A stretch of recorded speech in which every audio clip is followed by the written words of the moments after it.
नमस्कार भाइयों। आज हम लोग आप मतलब कि मैं आप लोगों से कुछ बात करना चाहता हूँ, शेयर करना चाहता हूँ अपनी कुछ बातें।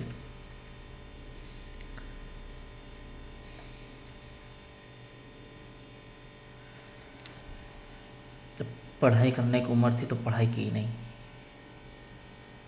तब नौकरी की। अब पढ़ाई करने की उम्र आधी निकल चुकी तब पढ़ाई करना चालू की है। किसी ने सही कहा, जब जाओ तब सवेरा, तब नहीं तो अब सही। इंटर करने के बाद मैं अब अपनी आगे की पढ़ाई जारी कर रहा हूँ, जारी कर चुका हूँ। मतलब कि अब काफ़ी कुछ लाइफ में आगे भी करना है, बहुत कुछ करना है। देखते हैं आगे किस्मत कहाँ तक जाती है लेके। अपनी भी ड्यूटी भी करनी है, पढ़ाई भी करनी है, काफ़ी कुछ करना है आगे। साथ में वीडियो भी थोड़े बना बना के डालने रहते हैं, डालता हूँ कभी कभी। महीने में एक बार या 2 बार डाल देता हूँ, महीने में एक बार। बाकी तो वीडियो बनाना आता नहीं मेरे को, थोड़ा बहुत जो आता है कभी कभी बना लेता हूँ। बाकी मर्जी आप लोगों की है कि आप लोग कैसे क्या करना चाहते हैं आगे बन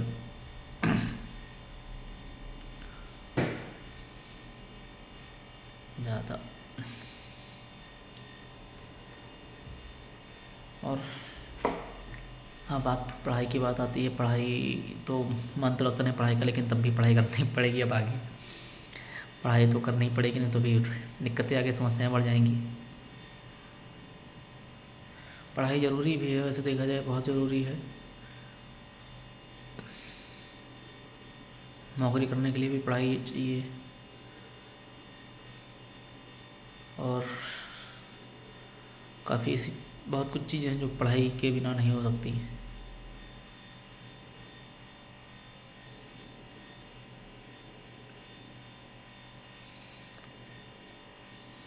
क्या किया जब समझ में नहीं आता। कभी कभी ऐसा लगता है कि मैं तो पढ़ाई की काफ़ी दूर दूर तक कोई वास्ता नहीं मेरा ज़्यादा।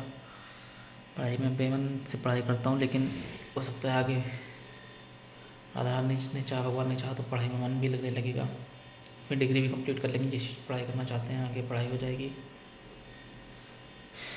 कभी कभी ये सोचता हूँ कि पढ़ाई, जो मेरे से ज़्यादा बंदे पढ़ाई कर रहे हैं, उनकी सरकारी जॉब तक नहीं लग पा रही, और वैकेंसियाँ आती भी हैं। वैकेंसियाँ आती हैं लेकिन पूरी निकल नहीं पाती। निकलने का मतलब ये है कि आती हैं, कहीं पेपर लीक होता है, कहीं कुछ होता है, तो उनका जो होता है क्या कहते हैं, जिन बंदों का सपना था सपना ही रह जाता है। तो इस वजह से थोड़ा मन और अजीब सा लगता है कि क्या किया जाए। प्राइवेट जॉब करना है तो प्राइवेट जॉब करने के लिए बहुत कुछ सहना पड़ता है, सुनना पड़ता है। प्राइवेट जॉब का कोई भरोसा नहीं होता, कब तक करनी कब तक नहीं। आपका काम दिख रहा है तो रखेंगे, नहीं काम दिख रहा तो हटा देंगे। 15-15 10 हज़ार के चक्कर में लड़के बाहर विदेश में कमाते हैं, बाहर कमाते हैं नगर छोड़ के। लेकिन क्या किया जाए, करोगे नहीं तो खाओगे क्या। कुछ टाइम बाद घर वालों छोड़ के, घर वालों के बाद जो बाहर वाले होते हैं वो ताना मारने कहना शुरू करते हैं कि ना तूने पढ़ाई की, ना तू कमा रहा है, कैसे ज़िंदगी करेगा, कैसे नहीं करेगा। ये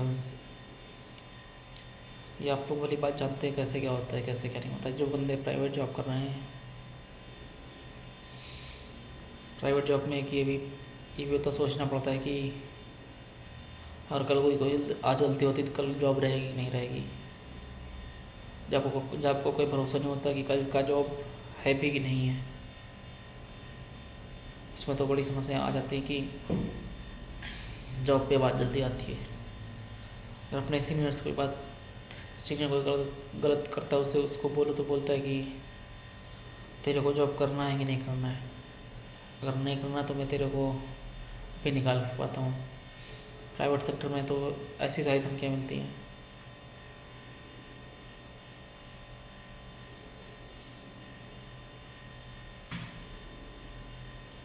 कभी कभी मन इतना अजीब सा होता है कि नौकरी वोकरी छोड़ के कहीं और चले जाएं, लेकिन कर भी क्या सकते हैं।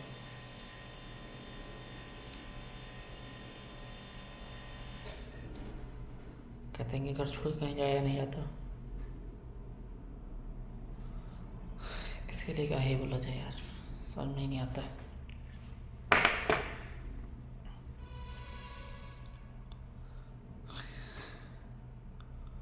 अगर नौकरी नहीं करेंगे तो करेंगे क्या? किसानी, खेती किसानी करना है उसके लिए भी कर सकते हैं हम लोग, ऐसा नहीं कर सकते, जिनके पास है वो करते भी हैं। लेकिन एक चीज़ मैं आप लोगों को किसानों से के मामले में बताना चाहता हूँ। किसान खेती कैसे क्या कर रहे हैं इतने समय, खेती में कोई प्रॉफिट ज़्यादा हो रहा है या नहीं हो रहा, लेकिन इसके बारे में मुझे ज़्यादा खास पता नहीं है। जो किसान है या जो जो भी किसान बंदे अपनी खेती कर रहे हैं, वो आज उनकी कंडीशन ऐसी होगी, जो उनकी खेती जहाँ अच्छी पैदावार गेहूँ चावल धान जिसको कहते हैं बाजरा जो होता था, आज वो बंदे अपनी खेती बेच बेच के वहाँ पे खेती बेच के पैसा ले रहे हैं, पैसा ही लेंगे खेती बेच के, और उस खेती के ऊपर घर बन रहे हैं, फैक्ट्रियाँ बन रही हैं, जहाँ से हम लोगों को खाने के लिए आना जाता है। लेकिन किसी को कोई समझ में नहीं आता कि अगर ज़मीनें नहीं रहेंगी किसानों के पास, खेत ज़मीन नहीं रहेगी खेती करने के लिए, तो हम लोग क्या खाएंगे? क्या विदेशों से सामान आएगा आएगा तो हम लोग खाएंगे?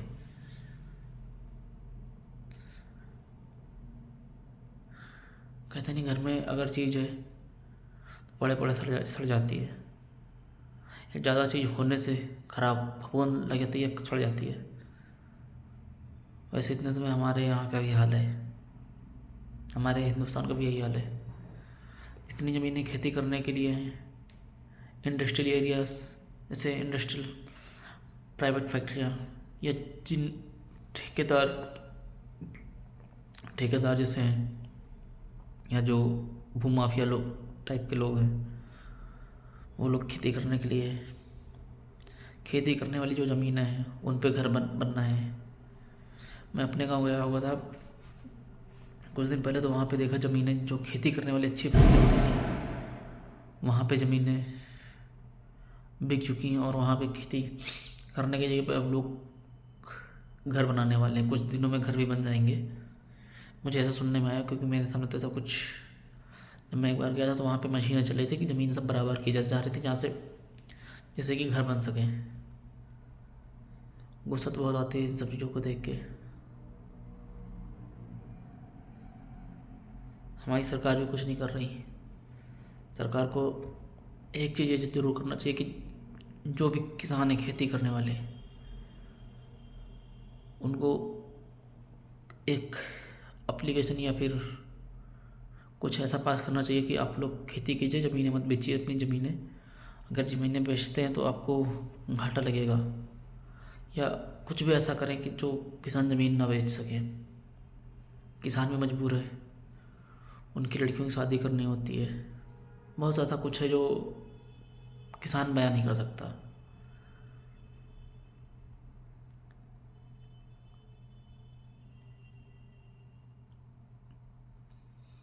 हम इन सब चीज़ों को, बहुत लोगों को फ़र्क पड़ेगा भी, बहुत लोगों को नहीं पड़ेगा, किसी को कोई फ़र्क नहीं पड़ता जाता, जहाँ तक मुझे लगता है।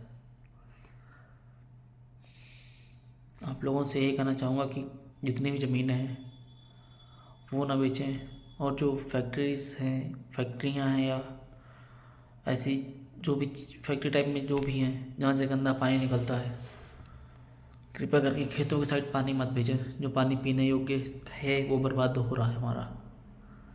अगर पानी पीने योग्य नहीं बचेगा तो हमारे पानी पी के क्या करेंगे?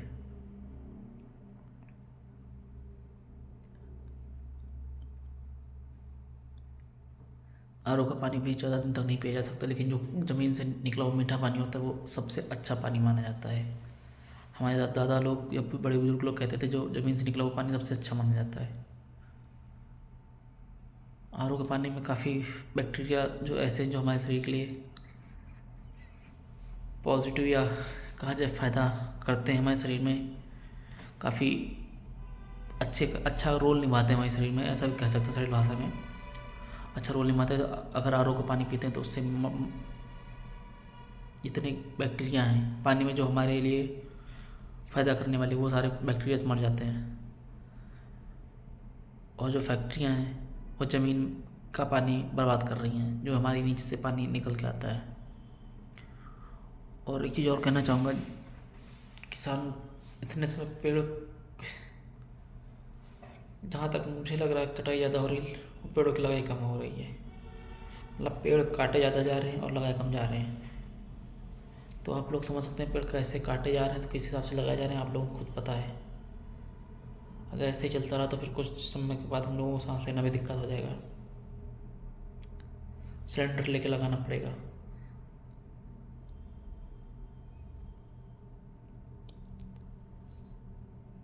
चंद पैसों के लिए हम अपने आप को बर्बाद कर रहे हैं, और चंद पैसों के लिए हम अपनी ज़मीनों को भी बर्बाद कर रहे हैं।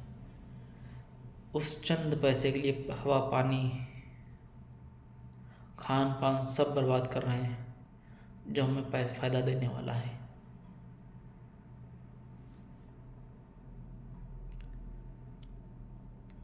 लेकिन अगर हमारी सरकार किसानों को बढ़ावा दे या कुछ भी करे, हो सकता है कि वो चंद पैसे ना कमाए जाए, लोग खेती किसानी करें, कपड़ों का व्यापार करें। उससे हमारे हम लोगों के लिए काफ़ी फ़ायदा हो सकता है।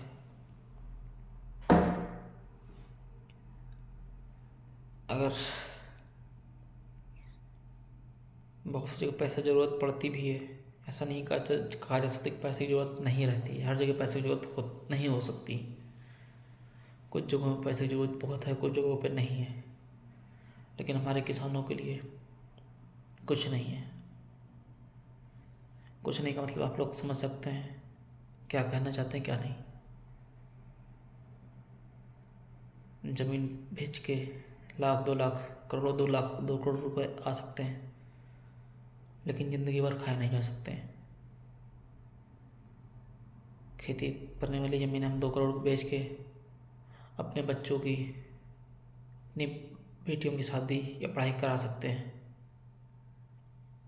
वो हो सकता है जाके आगे बड़ी जगह पे जॉब भी करने लगे। जब ज़मीनें नहीं रहेंगे तो खाएंगे क्या पैसे या कागज़। कागज़ भी पेड़ से ही बनते हैं, पेड़ नहीं रहेंगे तो कागज़ कहाँ से आएगा। अगर सोचा जाए तो काफ़ी कुछ ऐसा है जो हमारे जीवन में काफ़ी दिक्कत दे है, लेकिन कुछ लोगों को ये सब बातें फालतू या अफवाह लगती हैं। बाकी बातें आगे वीडियो में करेंगे। धन्यवाद। अगर वीडियो अच्छा लगे तो धन्यवाद।